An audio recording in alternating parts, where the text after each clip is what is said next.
Identity theft is on the rise, and as ugly as it is, every consumer needs to be armed with the proper information so that if you ever fall victim to identity theft, you will know what to do. So this week, let's discuss fraud alerts.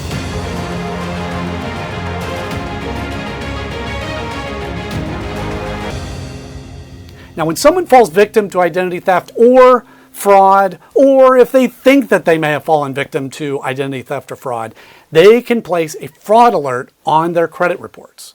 Now, after you place a fraud alert, lenders will receive a message when they pull your credit, which will state something like what you see here on the screen. Now, banks will take extra verification steps before extending credit or approving you for a credit card. And the verification steps may include banks calling you to ask you security questions or asking for additional documents which prove your identity, things like that. You can place a fraud alert for free by contacting any of the 3 credit bureaus online or by phone. I'll put the info on the screen and include the links in the description below. You only need to contact one of the 3 credit bureaus. The credit bureau you contact will send a message to the other 2 credit bureaus to place the fraud alert on as well. Now, there are 3 types of fraud alerts that you can place. Number 1, initial alert, and this expires after 12 months. Number 2 is extended fraud alert, which lasts up to 7 years. You may need to file a complaint with the FTC in order to place an extended fraud alert, and you may also need to file a police report. Number 3 is active duty military alert. This alert is for U.S. servicemen and women and expires after 12 months. Once it expires, you can renew it as necessary.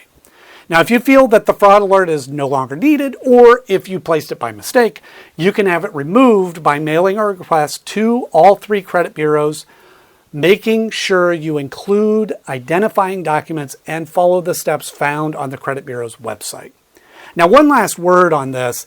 I personally don't like fraud alerts, and the reason is that it's much harder to remove than a credit freeze. There are many reports on the internet of people getting declined on credit cards just because they had a fraud alert. Credit card issuers like to have their systems run smoothly, and they don't want to deal with extra headaches. With a fraud alert, you're locking out thieves, but at the same time, you're locking yourself out. Now, on the other hand, with a credit freeze, you have much more control over when you want it locked and when you want it open. Just something to keep in mind. Hope this helps you out, and I look forward to seeing you in the next video. In the meantime, go ahead and hit that subscribe button.